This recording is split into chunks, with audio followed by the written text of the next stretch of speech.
I mentioned to you that when it was very hot, Bruce painted, I glued. And this is what he was painting. These are just garden pokers. It's a stepping stone. And I don't know if this has a... No, it doesn't have a hook on the back, so you can't hang it up. So it definitely is a stepping stone.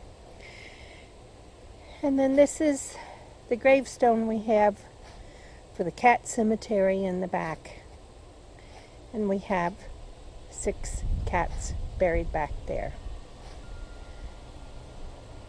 First one to go was Snoopy, then Freddie, Marmalade, Whiskers, Tiger, and Ashley. And over here,